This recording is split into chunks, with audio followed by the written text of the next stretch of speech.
In this tutorial, I am going to show you how to use Whitefox Store Credit.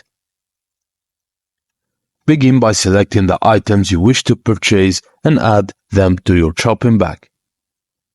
Once you have added the desired item, proceed to checkout.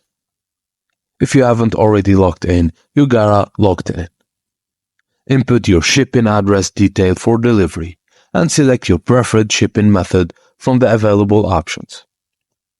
In the Order Summary section, locate the field for entering the total amount of store credit you want to use.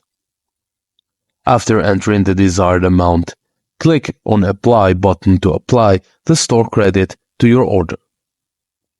The store credit will be applied to your order, and you should see the adjusted total reflecting the deducted amount.